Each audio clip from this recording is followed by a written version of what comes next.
പ്രിയമുള്ളവരെ, വിശുദ്ധ ബൈബിൾ ഉൽപ്പത്തി മുതൽ വെളിപാട് വരെ നമുക്കൊന്നിച്ച് ഒരു വട്ടമെങ്കിലും വായിച്ച് ധ്യാനിക്കുക എന്ന ഉദ്ദേശത്തോടു കൂടിയാണ് ഈ പോഡ്കാസ്റ്റ് ചെയ്യുന്നത്. ഈ ബൈബിൾ പാരായണത്തിന് നമ്മൾ ഉപയോഗിക്കുന്നത് POC മലയാളം ബൈബിളാണ്. ഓർക്കുക, നാം വചനം വായിക്കുമ്പോൾ ഈശോ വചനമായി നമ്മോടൊപ്പം ഉണ്ടായിരിക്കും. മുടക്കം കൂടാതെ വചനം വായിക്കുന്നത് ഒരു നിയോഗമായി നമുക്കെടുക്കാം. അതിനായി പരിശുദ്ധാത്മാവേ, ഞങ്ങളെ ശക്തിപ്പെടുത്തണമേ എന്ന് പ്രാർത്ഥിക്കാം. അതോടൊപ്പം വചനത്തിലെ വാഗ്ദാനങ്ങൾ ഞങ്ങളിലും ഞങ്ങളുടെ കുടുംബങ്ങളിലും നിറവേറണമേ എന്ന് പ്രാർത്ഥിച്ചുകൊണ്ട് നമുക്ക് ആരംഭിക്കാം. ഇന്ന് നമ്മൾ വായിച്ച് ധ്യാനിക്കുക പുറപ്പാട് 11 മുതൽ 15 വരെയുള്ള അധ്യായങ്ങളാണ്. അധ്യായം 11, അവസാനത്തെ മഹാമാരി. കർത്താവ് മോശയോട് അരുൾ ചെയ്തു, ഞാൻ ഫറവോയുടെയും ഈജിപ്തിന്റെയും മേൽ ഒരു മഹാമാരി കൂടി അയക്കും. അപ്പോൾ അവൻ നിങ്ങളെ പോകാൻ അനുവദിക്കും, അല്ല നിങ്ങളെ ബഹിഷ്കരിക്കുക തന്നെ ചെയ്യും. ഓരോ പുരുഷനും തൻ്റെ അയൽക്കാരനോടും ഓരോ സ്ത്രീയും തൻ്റെ അയൽക്കാരിയോടും സ്വർണവും വെള്ളിയും കൊണ്ടുള്ള ആഭരണങ്ങൾ ചോദിച്ചു വാങ്ങണമെന്ന് നീ ജനത്തോട് പറയണം. ഈജിപ്തുകാർ ഇസ്രായേൽക്കാരെ ബഹുമാനിക്കാൻ കർത്താവ് ഇടയാക്കി. ഫറവോയുടെ സേവകരും ജനങ്ങളും മോശയെ ഈജിപ്തിലെ ഒരു മഹാപുരുഷനായി കരുതി. മോശ പറഞ്ഞു, കർത്താവ് അരുളി ചെയ്യുന്നു, ഞാൻ അർദ്ധരാത്രിയിൽ ഈജിപ്തിലൂടെ കടന്നു പോകും. സിംഹാസനത്തിലിരിക്കുന്ന ഫറവോ മുതൽ തിരികല്ലിൽ ജോലി ചെയ്യുന്ന ദാസി വരെയുള്ള എല്ലാ ഈജിപ്തുകാരുടെയും ആദ്യജാതൻ മരിക്കും. കന്നുകാലികളുടെ കടിഞ്ഞൂലുകളും ചാകും. ഇതുവരെ കേട്ടിട്ടില്ലാത്തതും ഇനി കേൾക്കാനിടയില്ലാത്തതുമായ ഒരു വലിയ നിലവിളി ഈജിപ്തിൽ നിന്നുയരും. എന്നാൽ ഇസ്രായേൽക്കാർക്കോ അവരുടെ മൃഗങ്ങൾക്കോ എതിരെ ഒരു പട്ടി പോലും ശബ്ദിക്കുകയില്ല. ഈജിപ്തുകാർക്കും ഇസ്രായേൽക്കാർക്കും തമ്മിൽ കർത്താവ് ഭേദം കൽപ്പിക്കുന്നു എന്ന് അങ്ങനെ നിങ്ങൾ മനസ്സിലാക്കും. അപ്പോൾ നിന്റെ ഈ സേവകരെല്ലാം എൻ്റെ മുൻപിൽ സാഷ്ടാംഗം പ്രണമിച്ച് നീയും കൂടെയുള്ള ജനങ്ങളും പോയിക്കൊള്ളുക എന്ന് പറയും. അപ്പോൾ ഞാൻ പുറപ്പെടും. മോശ ഉഗ്രകോപത്തോടെ ഫറവോയുടെ മുൻപിൽ നിന്ന് ഇറങ്ങിപ്പോയി. കർത്താവ് മോശയോട് അരുൾ ചെയ്തു, ഈജിപ്തിൽ എൻ്റെ അത്ഭുതങ്ങൾ വർദ്ധിക്കാനിടയാകും വിധം ഫറവോ നിങ്ങളുടെ വാക്ക് അവഗണിക്കും. മോശയും അഹറോനും ഫറവോയുടെ സന്നിധിയിൽ ഈ അത്ഭുതങ്ങളെല്ലാം പ്രവർത്തിച്ചു. എന്നാൽ കർത്താവ് ഫറവോയുടെ ഹൃദയം കഠിനമാക്കിയതിനാൽ അവൻ ഇസ്രായേൽക്കാരെ തൻ്റെ രാജ്യത്ത് നിന്ന് വിട്ടയച്ചില്ല. അധ്യായം 12, പെസഹ ആചരിക്കുക. കർത്താവ് ഈജിപ്തിൽ മോശയോടും അഹ്റോനോടും അരുൾ ചെയ്തു, ഈ മാസം നിങ്ങൾക്ക് വർഷത്തിന്റെ ആദ്യ മാസമായിരിക്കണം. ഇസ്രായേൽ സമൂഹത്തോട് മുഴുവൻ പറയുവിൻ, ഈ മാസം 10-ാം ദിവസം ഓരോ കുടുംബത്തലവനും ഓരോ ആട്ടിൻകുട്ടിയെ കരുതി വയ്ക്കണം. ഒരു വീടിന് ഒരാട്ടിൻകുട്ടി വീതം. ഏതെങ്കിലും കുടുംബം ഒരാട്ടിൻകുട്ടിയെ മുഴുവൻ ഭക്ഷിക്കാൻ മാത്രം വലുതല്ലെങ്കിൽ ആളുകളുടെ എണ്ണം നോക്കി അയൽ കുടുംബത്തെയും പങ്കു ചേർക്കട്ടെ. ഭക്ഷിക്കാനുള്ള കഴിവ് പരിഗണിച്ചു വേണം ഒരാടിനു വേണ്ട ആളുകളുടെ എണ്ണം നിശ്ചയിക്കാൻ. കോലാടുകളിൽ നിന്നോ ചെമ്മരി ആടുകളിൽ നിന്നോ ആട്ടിൻകുട്ടിയെ തെരഞ്ഞെടുത്തു കൊള്ളുക. എന്നാൽ അത് 1 വയസ്സുള്ളതും ഊനമറ്റതുമായ മുട്ടാട് ആയിരിക്കണം. ഈ മാസം 14-ാം ദിവസം വരെ അതിനെ സൂക്ഷിക്കണം. ഇസ്രായേൽ സമൂഹം മുഴുവൻ തങ്ങളുടെ ആട്ടിൻകുട്ടികളെ അന്ന് സന്ധ്യയ്ക്ക് കൊല്ലണം. അതിന്റെ രക്തത്തിൽ നിന്ന് കുറച്ചെടുത്ത് ആടിനെ ഭക്ഷിക്കാൻ കൂടിയിരിക്കുന്ന വീടിന്റെ 2 കട്ടിളക്കാലുകളിലും മേൽപ്പടിയിലും പുരട്ടണം. അവർ അതിന്റെ മാംസം തീയിൽ ചുട്ട് പുളിപ്പില്ലാത്ത അപ്പവും കയ്പുള്ള ഇലകളും കൂട്ടി അന്ന് രാത്രി ഭക്ഷിക്കണം. ചുട്ടല്ലാതെ പച്ചയായോ വെള്ളത്തിൽ വേവിച്ചോ ഭക്ഷിക്കരുത്. അതിനെ മുഴുവനും തലയും കാലും ഉൾഭാഗവുമടക്കം ചുട്ട് ഭക്ഷിക്കണം. പ്രഭാതമാകുമ്പോൾ അതിൽ യാതൊന്നും അവശേഷിക്കരുത്. എന്തെങ്കിലും മിച്ചം വന്നാൽ തീയിൽ ദഹിപ്പിക്കണം. ഇപ്രകാരമാണ് അത് ഭക്ഷിക്കേണ്ടത്.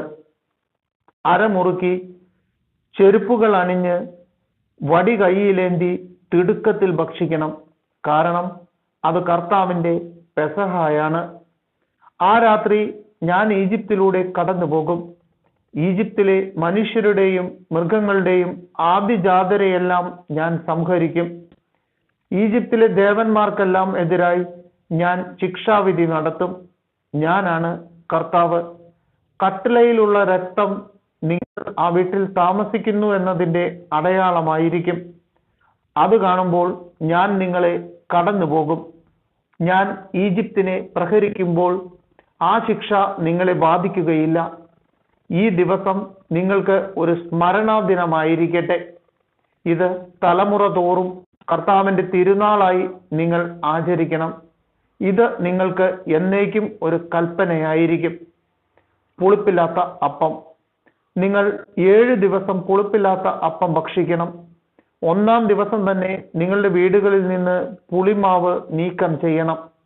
1 മുതൽ 7 വരെയുള്ള ദിവസങ്ങളിൽ ആരെങ്കിലും പുളിച്ച അപ്പം ഭക്ഷിച്ചാൽ അവൻ ഇസ്രായേലിൽ നിന്ന് വിച്ഛേദിക്കപ്പെടണം.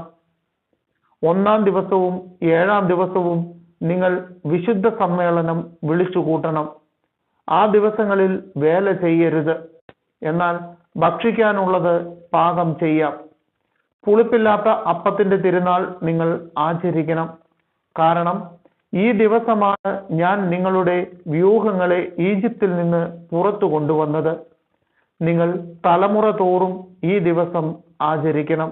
ഇത് എന്നേക്കുമുള്ള കൽപ്പനയാണ്. ആദ്യ മാസത്തിലെ 14-ാം ദിവസം സന്ധ്യ മുതൽ 21-ാം ദിവസം സന്ധ്യ വരെ നിങ്ങൾ പുളിപ്പില്ലാത്ത അപ്പം ഭക്ഷിക്കണം. നിങ്ങളുടെ വീടുകളിൽ 7 ദിവസത്തേക്ക് പുളിമാവ് കാണരുത്. ആരെങ്കിലും പുളിപ്പുള്ള അപ്പം ഭക്ഷിച്ചാൽ അവൻ വിദേശിയോ സ്വദേശിയോ ആകട്ടെ, ഇസ്രായേൽ പുളിപ്പിച്ച യാതൊന്നും നിങ്ങൾ ഭക്ഷിക്കരുത്. നിങ്ങൾ വസിക്കുന്നിടത്തെല്ലാം പുളിപ്പില്ലാത്ത അപ്പം മാത്രമേ ഭക്ഷിക്കാവൂ. ആദ്യത്തെ പെസഹ. മോശ ഇസ്രായേൽ ശ്രേഷ്ഠന്മാരെ വിളിച്ചു പറഞ്ഞു, കുടുംബങ്ങളുടെ കണക്കനുസരിച്ച് നിങ്ങൾ പെസഹ ആട്ടിൻകുട്ടികളെ തെരഞ്ഞെടുത്ത് കൊല്ലുവിൻ. പാത്രത്തിലുള്ള രക്തത്തിൽ ഹിസോപ്പ് കമ്പുമുക്കി 2 കട്ടിലക്കാലുകളിലും മേൽപ്പടിയിലും തളിക്കുവിൻ. പ്രഭാതമാകുന്നതുവരെ ആരും വീട്ടിന് പുറത്തു പോകരുത്. എന്തെന്നാൽ ഈജിപ്തുകാരെ സംഹരിക്കുന്നതിനു വേണ്ടി കർത്താവ് കടന്നു പോകും. എന്നാൽ നിങ്ങളുടെ മേൽപ്പടികളിലും 2 കട്ടിലക്കാലുകളിലും രക്തം കാണുമ്പോൾ കർത്താവ് നിങ്ങളുടെ വാതിൽ പിന്നിട്ട് കടന്നു പോകും. സംഹാരദൂതൻ നിങ്ങളുടെ വീടുകളിൽ പ്രവേശിച്ച് നിങ്ങളെ വധിക്കാൻ അവിടുന്ന് അനുവദിക്കുകയില്ല. ഇത് നിങ്ങളും നിങ്ങളുടെ സന്തതികളും എക്കാലവും ഒരു കൽപ്പനയായി ആചരിക്കണം.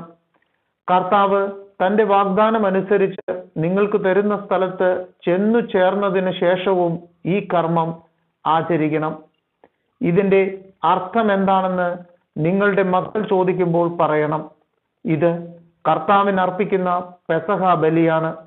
അവിടുന്ന് ഈജിപ്തിലുണ്ടായിരുന്ന ഇസ്രായേൽക്കാരുടെ ഭവനങ്ങൾ കടന്നുപോയി. ഈജിപ്തുകാരെ സംഹരിച്ചപ്പോൾ അവിടുന്ന് ഇസ്രായേൽക്കാരെ രക്ഷിച്ചു. അപ്പോൾ ജനം കുമ്പിട്ട് ദൈവത്തെ ആരാധിച്ചു. അനന്തരം ഇസ്രായേൽക്കാർ അവിടം വിട്ടുപോയി. കർത്താവ് മോശയോടും അഹറോനോടും കൽപ്പിച്ചതുപോലെ ജനം പ്രവർത്തിച്ചു. ആദ്യജാതർ വധിക്കപ്പെടുന്നു. സിംഹാസനത്തിലിരുന്ന ഫറവോ മുതൽ കാരാഗ്രഹത്തിൽ കഴിഞ്ഞിരുന്ന തടവുകാരൻ വരെ ഈജിപ്തിലുണ്ടായിരുന്ന എല്ലാവരുടെയും ആദ്യജാതരെ അർദ്ധരാത്രിയിൽ കർത്താവ് സംഹരിച്ചു. കന്നുകാലികളുടെ കടിഞ്ഞൂലുകളും കൊല്ലപ്പെട്ടു. ഫറവോയും അവന്റെ സേവകരും ഈജിപ്തുകാർ മുഴുവനും രാത്രിയിൽ ഉണർന്നു. ഈജിപ്തിൽ നിന്ന് വലിയ നിലവിളി ഉയർന്നു. കാരണം ഒരാളെങ്കിലും മരിക്കാത്തതായി ഒരു വീടും അവിടെ ഉണ്ടായിരുന്നില്ല. ഫറവോ രാത്രിയിൽ തന്നെ മോശയെയും അഹ്റോനെയും വിളിച്ചു പറഞ്ഞു, നിങ്ങൾ എന്റെ ജനത്തിന്റെ ഇടയിൽ നിന്ന് പോകുവിൻ. നിങ്ങളും ഇസ്രായേൽക്കാർ മുഴുവനും നിങ്ങൾ പറഞ്ഞതുപോലെ പോയി കർത്താവിനെ ആരാധിക്കുവിൻ. നിങ്ങൾ ആവശ്യപ്പെട്ടതുപോലെ നിങ്ങളുടെ ആടുമാടുകളെയും കൊണ്ടുപോകുവിൻ. എന്നെ അനുഗ്രഹിക്കുകയും ചെയ്യുവിൻ. കഴിവതും വേഗം രാജ്യത്തിന് പുറത്തു കടക്കാൻ ഈജിപ്തുകാർ ജനത്തെ നിർബന്ധിച്ചു. അവർ പറഞ്ഞു, ഞങ്ങൾ മരിച്ചുകൊണ്ടിരിക്കുകയാണ്. കുഴച്ച മാവ് പുളിപ്പിക്കുന്നതിന് മുൻപ് തന്നെ പാത്രത്തോടെ എടുത്ത് ജനം തങ്ങളുടെ തോൾമുണ്ടിൽ പൊതിഞ്ഞു. മോശ പറഞ്ഞതുപോലെ ഇസ്രായേൽക്കാർ പ്രവർത്തിച്ചു. അവർ ഈജിപ്തുകാരോട് പൊന്നും വെള്ളിയും കൊണ്ടുള്ള ആഭരണങ്ങളും വസ്ത്രങ്ങളും ചോദിച്ചു. കർത്താവ് ഈജിപ്തുകാർക്ക് ഇസ്രായേൽക്കാരോട് ആദരം തോന്നിച്ചതിനാൽ അവർ ചോദിച്ചതൊക്കെ ഈജിപ്തുകാർ കൊടുത്തു. അങ്ങനെ അവർ ഈജിപ്തുകാരെ കൊള്ളയടിച്ചു. ഇസ്രായേൽക്കാർ പുറപ്പെടുന്നു. ഇസ്രായേൽക്കാർ റംസേസിൽ നിന്ന് സുക്കോത്തിലേക്ക് കാൽനടയായി യാത്ര തിരിച്ചു. സ്ത്രീകളെയും കുട്ടികളെയും കൂടാതെ ഏകദേശം 6 ലക്ഷം പുരുഷന്മാരുണ്ടായിരുന്നു. ഇതര വിഭാഗത്തിൽപ്പെട്ട വലിയൊരു ജനസമൂഹവും അവരോടൊപ്പം പുറപ്പെട്ടു. വളരെ ആടുകളും കന്നുകാലികളും അവരോടുകൂടെ ഉണ്ടായിരുന്നു. ഈജിപ്തിൽ നിന്ന് കൊണ്ടുപോന്ന മാവ് പുളിപ്പിക്കാത്തതായിരുന്നതിനാൽ അവർ പുളിപ്പില്ലാത്ത അപ്പം ചുട്ടു. തിടുക്കത്തിൽ പുറപ്പെട്ടതിനാൽ യാത്രയ്ക്കായി ആഹാരമൊരുക്കാൻ അവർക്ക് സമയം ലഭിച്ചില്ല. ഇസ്രായേൽക്കാരുടെ ഈജിപ്തിലെ വാസകാലം 430 വർഷമായിരുന്നു. 430 വത്സരം പൂർത്തിയായ അന്നു തന്നെ കർത്താവിന്റെ ജനസമൂഹം മുഴുവൻ ഈജിപ്തിൽ നിന്ന് പുറപ്പെട്ടു. അവരെ ഈജിപ്തിൽ നിന്ന് പുറത്തു കൊണ്ടുവരുവാൻ വേണ്ടി കർത്താവ് ജാഗ്രതായി വർത്തിച്ച രാത്രിയാണത്. അക്കാരണത്താൽ തലമുറ തോറും ഇസ്രായേൽക്കാർ ഉറക്കമൊളിച്ചിരുന്ന് ആ രാത്രി കർത്താവിന്റെ ബഹുമാനാർത്ഥം ആചരിക്കണം. പെസഹ ആചരിക്കേണ്ട വിധം കർത്താവ് മോശയോടും അഹ്റോനോടും അരുൾ ചെയ്തു. പെസഹ ആചരിക്കേണ്ട ചട്ടം ഇതാണ്: പരദേശിയായ ഒരുവനും പെസഹ ഭക്ഷിക്കരുത്. എന്നാൽ വിലയ്ക്ക് വാങ്ങപ്പെട്ട അടിമ പരിച്ഛേദിതനെങ്കിൽ അവന് ഭക്ഷിക്കാം. പരദേശിയും കൂലിക്കാരനും അത് ഭക്ഷിക്കരുത്. പാകം ചെയ്ത വീട്ടിൽ വെച്ച് തന്നെ പെസഹ ഭക്ഷിക്കണം. മാംസത്തിൽ നിന്ന് അല്പം പോലും പുറത്തു കൊണ്ടുപോകരുത്. ആടിന്റെ അസ്ഥിയൊന്നും ഒഴിക്കുകയുമരുത്. ഇസ്രായേൽ സമൂഹം മുഴുവൻ ഇത് ആചരിക്കണം. നിങ്ങളുടെ ഇടയിൽ പാർക്കുന്ന പരദേശി കർത്താവിന്റെ പെസഹ ആചരിക്കാൻ ആഗ്രഹിക്കുന്നുവെങ്കിൽ അവന്റെ വീട്ടിലുള്ള പുരുഷന്മാരെല്ലാവരും പരിച്ഛേദനം സ്വീകരിക്കണം. അതിനുശേഷം പെസഹ ആചരിക്കാം. അപ്പോൾ അവൻ സ്വദേശിയെ പോലെയാണ്. അപരിചിതരാരും പെസഹ ഭക്ഷിക്കരുത്. സ്വദേശികളും നിങ്ങളുടെ ഇടയിൽ പാർക്കുന്ന പരദേശിക്കും ഒരു നിയമമേ ഉണ്ടാകാവൂ. ഇസ്രായേൽക്കാർ എല്ലാവരും അപ്രകാരം പ്രവർത്തിച്ചു. കർത്താവ് മോശയോടും അഹ്റോനോടും പറഞ്ഞതുപോലെ അവർ ചെയ്തു. ആ ദിവസം തന്നെ കർത്താവ് ഇസ്രായേൽ ജനത്തെ നിരനിരയായി ഈജിപ്തിൽ നിന്ന് പുറത്തേക്ക് കൊണ്ടുവന്നു. അധ്യായം 13. ആദ്യജാതർ ദൈവത്തിന്. കർത്താവ് മോശയോട് കൽപ്പിച്ചു, ഇസ്രായേലിലെ ആദ്യജാതരെയെല്ലാം എനിക്കായി സമർപ്പിക്കുക. മനുഷ്യരുടെയും മൃഗങ്ങളുടെയും കടിഞ്ഞൂലുകൾ എനിക്കുള്ളതാണ്. പുളിപ്പില്ലാത്ത അപ്പത്തിന്റെ തിരുനാൾ. മോശ ജനത്തോട് പറഞ്ഞു, അടിമത്തത്തിന്റെ നാടായ ഈജിപ്തിൽ നിന്ന് പുറത്തു വന്ന ഈ ദിവസം നിങ്ങൾ അനുസ്മരിക്കണം. കർത്താവാണ് ശക്തമായ കരത്താൽ നിങ്ങളെ അവിടെ നിന്ന് മോചിപ്പിച്ചത്. ഈ ദിവസം ആരും പുളിപ്പുള്ള അപ്പം ഭക്ഷിക്കരുത്. അബീബ് മാസത്തിലെ ഈ ദിവസമാണ് നിങ്ങൾ പുറപ്പെട്ടത്. കാനാന്യർ, ഹിത്യർ, അമോര്യർ, ഹിവ്യർ, ജബൂസ്യർ എന്നിവരുടെ നാട്ടിലേക്ക്. നിങ്ങൾക്ക് നൽകാമെന്ന് കർത്താവ് നിങ്ങളുടെ പിതാക്കന്മാരോട് വാഗ്ദാനം ചെയ്ത തേനും പാലും ഒഴുകുന്ന ദേശത്തേക്ക് അവിടുന്ന് നിങ്ങളെ പ്രവേശിപ്പിച്ചു കഴിയുമ്പോൾ ഈ മാസത്തിൽ ഈ കർമ്മം നിങ്ങൾ അനുഷ്ഠിക്കണം. നിങ്ങൾ 7 ദിവസത്തേക്ക് പുളിപ്പില്ലാത്ത അപ്പം ഭക്ഷിക്കണം. 7-ാം ദിവസം കർത്താവിന്റെ തിരുനാളായി ആചരിക്കണം. 7 ദിവസത്തേക്ക് പുളിപ്പില്ലാത്ത അപ്പമേ ഭക്ഷിക്കാവൂ. പുളിപ്പുള്ള അപ്പം നിങ്ങളുടെ പക്കൽ കാണരുത്. പുളിമാവ് നിങ്ങളുടെ നാട്ടിലെങ്ങും ഉണ്ടായിരിക്കരുത്. ആ ദിവസം നിന്റെ മകനോട് പറയണം, ഈജിപ്തിൽ നിന്ന് ഞാൻ പുറത്തു പോന്നപ്പോൾ കർത്താവ് എനിക്ക് വേണ്ടി പ്രവർത്തിച്ചതിന്റെ ഓർമ്മയ്ക്കായിട്ടാണിത്. ഇത് നിന്റെ ഭുജത്തിൽ ഒരടയാളവും നെറ്റിയിൽ ഒരു സ്മാരകവും എന്ന പോലെ ആയിരിക്കണം. അങ്ങനെ കർത്താവിന്റെ നിയമം എപ്പോഴും നിന്റെ അധരത്തിൽ ഉണ്ടായിരിക്കട്ടെ.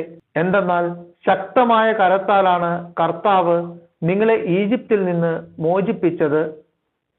വർഷം തോറും നിശ്ചിത സമയത്ത് ഇത് ആചരിക്കണം.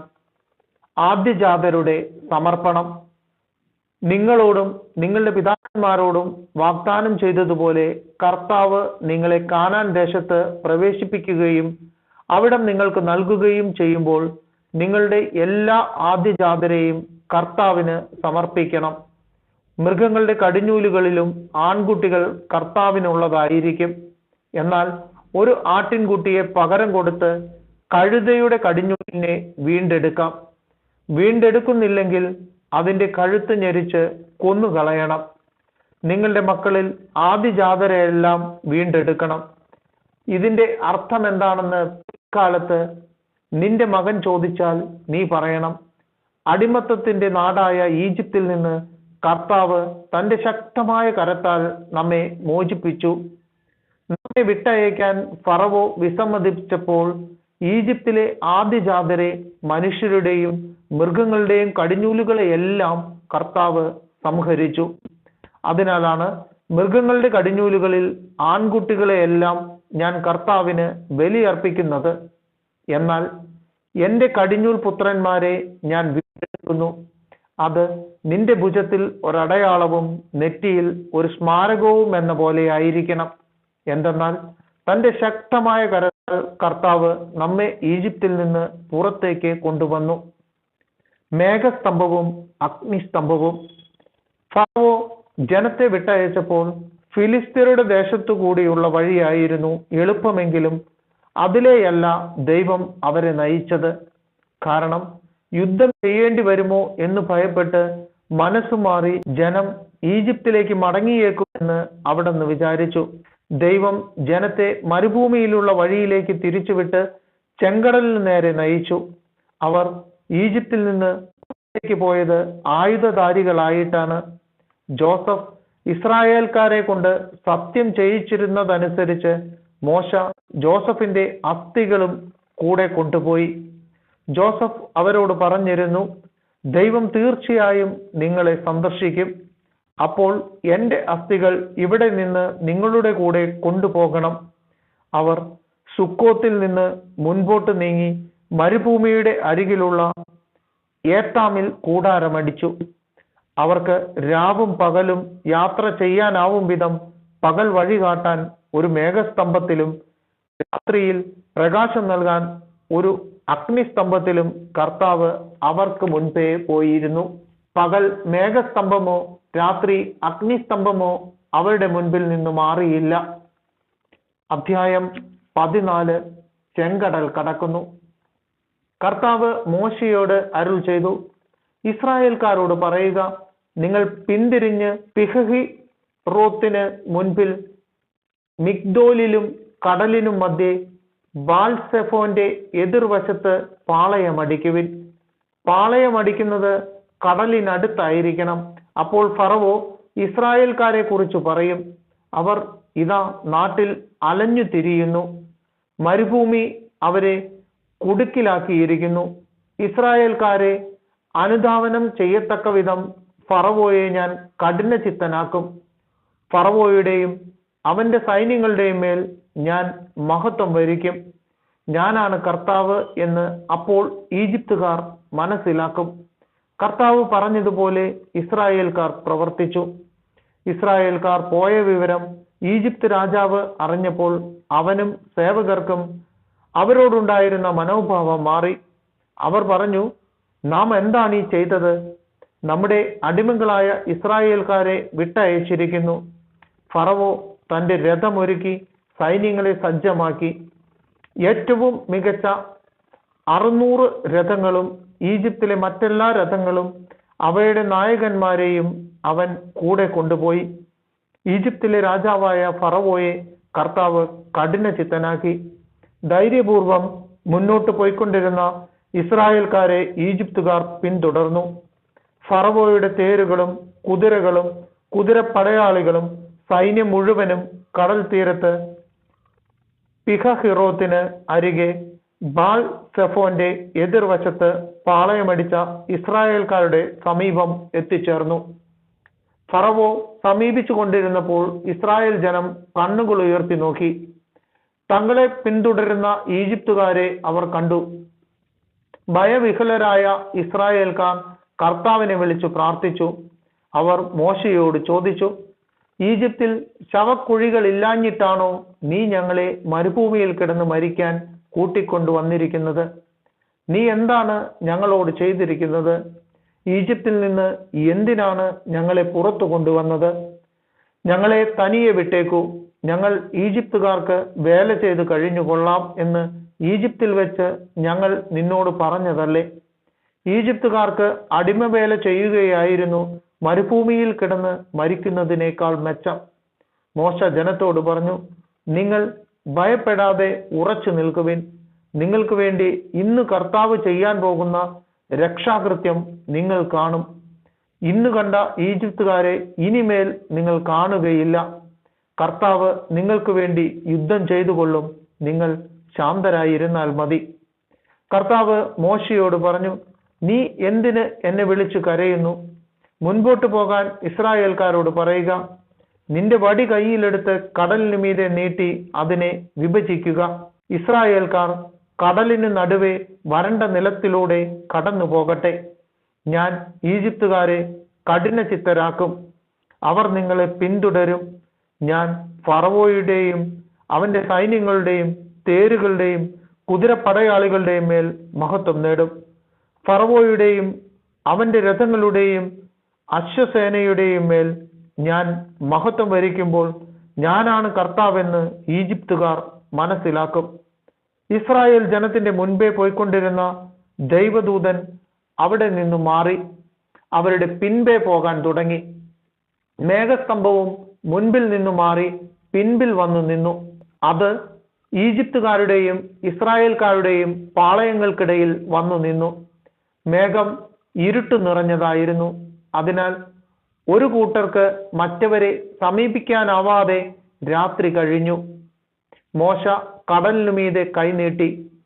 കർത്താവ് രാത്രി മുഴുവൻ ശക്തമായ ഒരു കിഴക്കൻ കാറ്റയച്ച് കടലിനെ പിറകോട്ട് മാറ്റി. കടൽ വരണ്ട ഭൂമിയാക്കി. വെള്ളം വിഭജിക്കപ്പെട്ടു. ഇസ്രായേൽക്കാർ കടലിന് നടുവേ ഉണങ്ങിയ മണ്ണിലൂടെ നടന്നു. അവരുടെ വലത്തും ഇടത്തും വെള്ളം മതിൽ പോലെ നിന്നു. ഈജിപ്തുകാർ ഫറവോയുടെ കുതിരകളും കുതിരപ്പടയാളികളും തേരുകളുമെല്ലാം അവരെ പിന്തുടർന്ന് കടലിന്റെ നടുവിലേക്ക് നീങ്ങി. രാത്രിയുടെ അന്ത്യയാമത്തിൽ കർത്താവ് അഗ്നിയുടെയും മേഘത്തിന്റെയും സ്തംഭത്തിൽ നിന്ന് ഈജിപ്തുകാരുടെ സൈന്യത്തെ നോക്കി അവരെ പരിഭ്രാന്തരാക്കി. അവിടുന്ന് രഥചക്രങ്ങൾ തടസ്സപ്പെടുത്തി.